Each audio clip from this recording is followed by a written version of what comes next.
आगे बढ़ते हैं। अच्छा, आगे बढ़ने से पहले ना एक क्वेश्चन रह गया था पीछे, मैंने ध्यान भी नहीं दिया और वो छूट गया। क्वेश्चन नंबर 20 थोड़ा सा अलग दे रखा है, जैसे मैंने बाकी क्वेश्चन कराए हैं बिल्कुल सेम टू सेम वैसा ही है, बस थोड़ा सा अलग है। तो उसको देख लेते हैं, मैं ऐसे ही बता देता हूँ नॉर्मल उसमें है क्या क्या क्या दे रखा है। क्वेश्चन नंबर 20 में ना आपको देखो 4 चीजें उसने गिवन दे रखी है।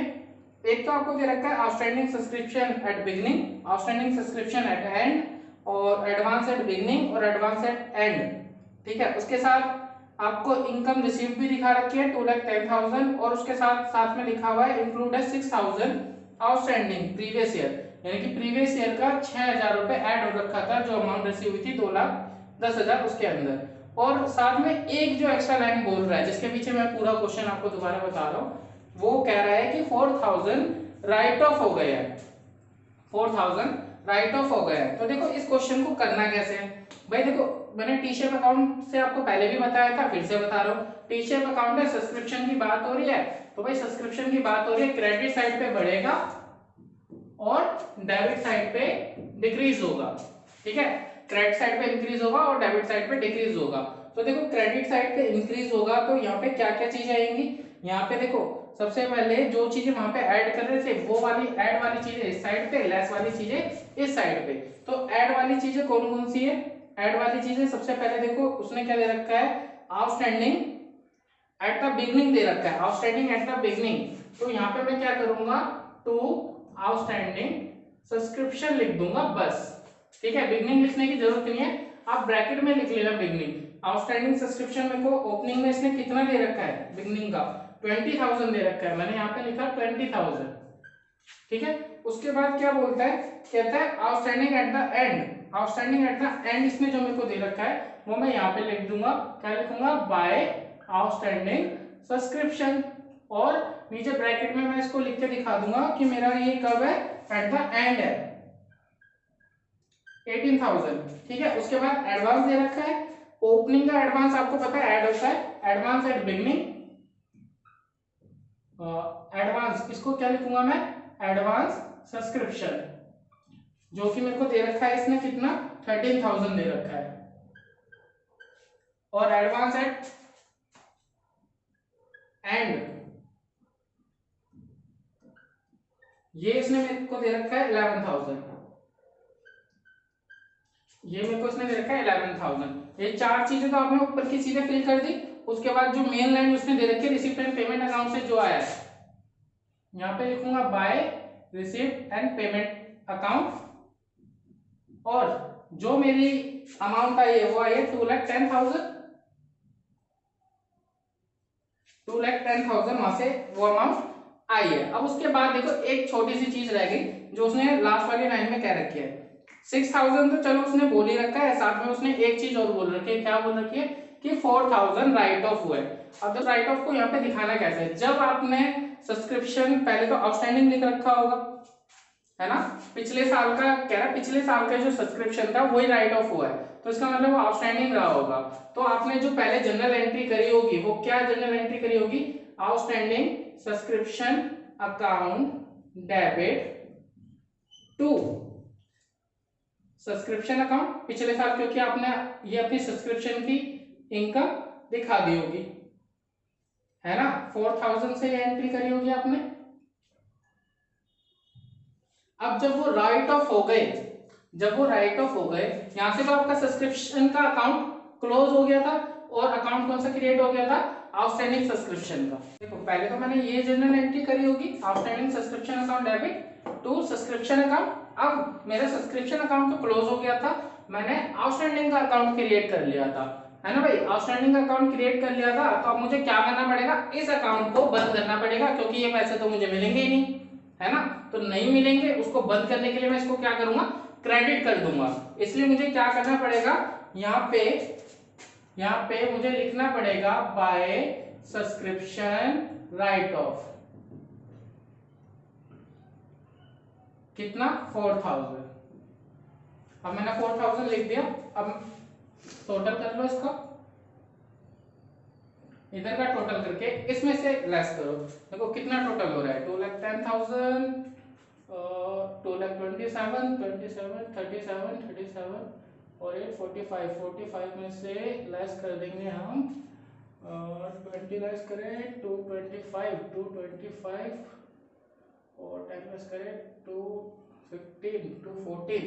जो आपका आंसर आएगा वो आएगा to income and expenditure account.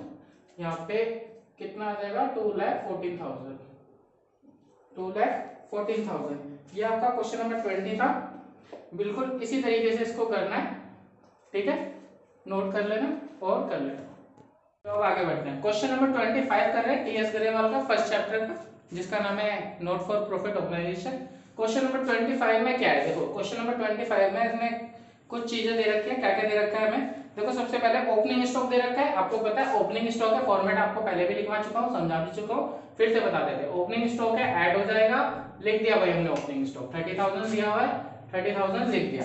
उसके बाद क्या कह रहा है, क्रेडिटर फॉर स्टेशनरी 1 अप्रैल 2018, ये मेरा क्या ओपनिंग क्रेडिटर है। ओपनिंग क्रेडिटर इसने मेरे को कितना दे रखा है, ओपनिंग क्रेडिटर दे रखा है इसने मेरे को 20,000। लो भाई ओपनिंग क्रेडिटर लिख दिया। ओपनिंग क्रेडिटर क्या हो जाएगा, लेस हो जाएगा, ठीक है। उसके बाद इसने मेरे को क्या दे रखा है, इसने मेरे को दे रखा है advance paid for stationery carry forward from the year 31 March 2018, यानी कि 2018 में जो एडवांस मिला था वो करंट ईयर के लिए मिला था, ऐसा ये बोल रहा है।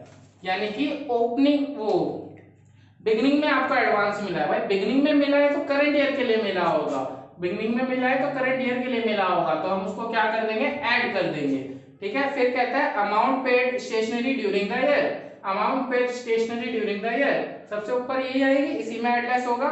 उसके बाद क्या कह रहा है, उसके बाद सीधे बोलता है ये स्टॉक ऑफ स्टेशनरी 31 मार्च 2019, यानी कि क्लोजिंग स्टॉक। क्लोजिंग स्टॉक को क्या कर देते हैं, लेस कर देते हैं, क्योंकि ये माल तो मेरे पास बचा हुआ है, एक्सपेंस हुआ ही नहीं है, तो मैं क्यों लिखूंगा, इसलिए इसको लेस कर दूंगा मैं।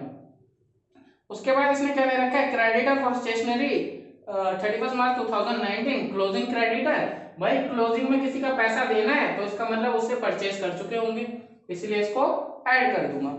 देखो क्लोजिंग क्रेडिटर हमने लिख दिया। क्लोजिंग क्रेडिटर के बाद इसने जो दे रखा है advance paid for stationery 31 March 2019, यानी कि क्लोजिंग में साल के लास्ट में एडवांस दे रहा है, तो इस साल के लिए तो नहीं दे रहा होगा ना, अगले साल के लिए वो एडवांस दे रहा होगा, तो हमें क्या करना पड़ेगा, लेस करना पड़ेगा। इतने आइटम ऐड करो, इतने आइटम लेस करो, सीधे सीधे आंसर आ जाएगा, जो आपका कहां चला जाएगा, इनकम एंड एक्सपेंडिचर अकाउंट में एक्सपेंडिचर।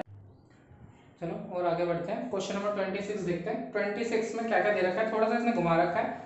अब इसने क्या क्या दे रखा है, इसने हमें दे रखा है, कहता है sport material sold during the year, कि भाई इसने सोल्ड भी किया है, सोल्ड किया है, तो देखो सोल्ड वाले को हमने यहाँ पे लिख दिया, सोल्ड वाले को यहाँ पे हमने लिख दिया, कितने में, 50,000 में। उसने हमें दो चीज दे रखी थी, कह रहा था बुक वैल्यू 50,000 थी और सोल्ड किया था 56 में, लेकिन अपने स्टॉक में से तो उतना ही घटाएंगे जितना हमने बुक वैल्यू पे लिखा हुआ था, ठीक है। जो 6,000 है वो आप इनकम एंड एक्सपेंडिचर में इनकम साइड में शो करोगे, लेकिन स्टॉक अकाउंट के अंदर से तो आप 50,000 ही लेस करोगे। अदरवाइज दो तरीके और है, यहाँ पे 56 दिखा के 6,000 आपको ऊपर दिखाना पड़ेगा इनकम के रूप में, जब आपका आंसर सही आएगा, अदरवाइज नहीं आएगा। तो यहाँ पे इसको बुक वैल्यू पे दिखाओ तो ज्यादा बेटर रहेगा, ठीक है। उसके बाद कहता है amount paid to creditor for sport material, कहता है अमाउंट पेड करिए क्रेडिटर को स्पोर्ट्स मटेरियल के लिए, ठीक है, इसको भी रोक के रखते हैं। आगे बोलता है cash purchase of sport material, cash purchase, ये मैंने कैश परचेज लिख दिया, amount paid during the year को कैश परचेज मैंने लिख दिया, कितना 40,000 लिख दिया। उसके बाद कहता है स्पोर्ट्स मटेरियल 31 मार्च 2017, यानी कि मेरा ओपनिंग स्टॉक दिया हुआ है 50,000 लिख दिया। उसके बाद क्लोजिंग स्टॉक दिया हुआ है 55,000, ये भी लिख दिया। फिर उसके बाद इसने क्या कह रखा है, मेरे को दो क्रेडिटर दे रखे हैं, ओपनिंग और क्लोजिंग। अब देखो क्रेडिटर के बारे में इसने मेरे को तीन चीजें बोली हुई है, क्या क्या बोला हुआ है, इसने मेरे को क्रेडिटर के बारे में बोला हुआ है, ओपनिंग क्रेडिटर, क्लोजिंग क्रेडिटर, और साथ में कहता है अमाउंट पेड टू क्रेडिटर। जब आपको अमाउंट पेड टू क्रेडिटर बोल देगा ना, तो उसका मतलब आपको क्या बनाना पड़ेगा, क्रेडिटर अकाउंट बनाना पड़ेगा। अब क्रेडिटर अकाउंट बनता है कैसे, हमने 11th में भी बनाया, टी शेप अकाउंट होता है, बहुत सिंपल होता है, कुछ नहीं करना। आपको पता है क्रेडिट साइड पे बढ़ता है, तो क्रेडिट साइड पे बढ़ने का मतलब बाय बैलेंस बीडी लिख दिया मैंने, 37,000 दिया हुआ था ओपनिंग बैलेंस क्रेडिटर का, वहां पे लिख दिया। उसके बाद कहता है क्लोजिंग बैलेंस दे रखा है, बाय बैलेंस सीडी मैंने यहाँ पे लिख दिया, 45,000 लिख दिया। उसके बाद कहता है अमाउंट पेड टू क्रेडिटर, अगर आप क्रेडिटर को अमाउंट पे कर रहे हो उसका मतलब आपके क्रेडिटर क्या हो रहे हैं, कम हो रहे हैं। आपके क्रेडिटर कम होंगे तो आपको कहां पे दिखाने पड़ेंगे, डेबिट साइड, क्योंकि आपका अकाउंट क्रेडिट साइड पे इंक्रीज होता है, यानी कि डिक्रीज हो रहा है आपका अकाउंट, तो आप कहां पे दिखाओगे, डेबिट साइड पे दिखाओगे, अमाउंट पेड टू क्रेडिटर दिखा दिया भाई 91,000। अब हमने क्या करा, इन दोनों अमाउंट को ऐड किया और इस अमाउंट को लेस किया, तो मेरा क्या आएगा, बैलेंसिंग फिगर निकल के आएगा, जो कि आएगा 99,000। अब मेरे 99,000 वहां से निकल आया, तो मैंने इसको क्या करा, मैं स्टॉक अकाउंट में ले आया, कैलकुलेशन कर रहा हूं, आप स्टॉक अकाउंट बना के भी कर सकते हो। 99,000 को मैं वहां से लेके आया, वो मेरा क्या निकल के आया, परचेज ड्यूरिंग द ईयर। अगर मेरा इस साइड कम आ रहा है तो वो क्या निकलेगा, परचेज ड्यूरिंग द ईयर निकलेगा, credit purchase during the year. तो क्रेडिट परचेज को मैंने वहां से उठाया और यहाँ पे लिख दिया, मैंने क्रेडिट परचेज निकाल लिया, क्योंकि मुझे क्या क्या दे रखा था, opening balance of creditor, closing balance of creditor और अमाउंट पेड टू क्रेडिटर, तो उससे मेरा क्या निकल गया, क्रेडिट परचेज निकल गया। भाई क्रेडिट परचेज निकाल लिया, कैश परचेज मेरे को दे ही रखा है, अब मैंने ओपनिंग स्टॉक क्लोजिंग स्टॉक लिख लिया, सेल करी थी वो भी मैंने लिख ली। अब आप ऐड लेस करोगे, आपका आंसर निकल के आ जाएगा, जो चला जाएगा कहां पे, इनकम एंड एक्सपेंडिचर अकाउंट में चला जाएगा।